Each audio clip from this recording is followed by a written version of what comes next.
Hello all, welcome to my channel. இன்றைக்கி நம்ம இந்த வீடியோவில் என்ன பார்க்க போகிறோன்னா, நான் பண்ண வாழைப்பூ மஞ்சூரியன் தான்.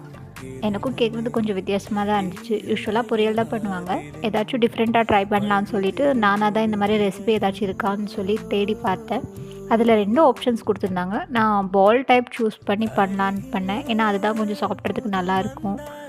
அதனால் நான் வாழைப்பூவை வந்து க்ளீன் பண்ணி சாப் பண்ணுறதுக்கு பதிலாக மிக்சியில் போட்டு கொஞ்சம் கொரப்பாக அரைச்சி எடுத்துக்கிட்டேன். அது கூடவே துருவின கேரட், அப்புறம் கொஞ்சம் மசாலாஸ்லாம் சேர்த்து சின்ன சின்ன பால்ஸ் மாதிரி பண்ணி எடுத்துக்கணும். தண்ணி எதுவுமே ஆட் பண்ணிக்க வேணாம்.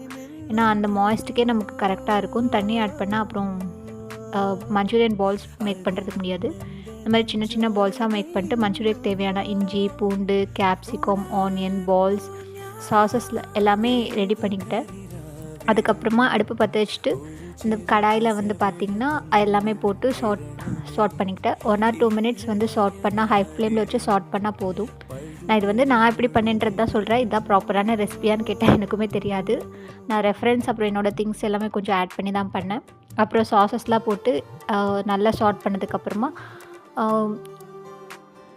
கார்ன்ஃப்ளவர் வாட்டரை வந்து ஆட் பண்ணிக்கணும். அந்த கார்ன்ஃப்ளவர் வாட்டர் ஆட் பண்ணதுக்கப்புறமா அந்த மஞ்சூரியன் பால்ஸை ஆட் பண்ணி, நமக்கு வேணும்னா திக் கிரேவி வேணும்னா இன்னும் கொஞ்சம் கார்ன்ஃப்ளவர் சேர்த்துக்கலாம். அப்படி இல்லைன்னா கொஞ்சம் நேரம் அந்த கலந்துக்கிட்டோன்னா அதுவே திக்காகிடும்.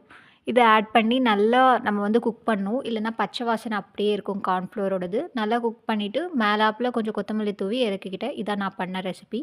சப்ஸ்கிரைப் பண்ணிவிட்டு பாருங்கள்.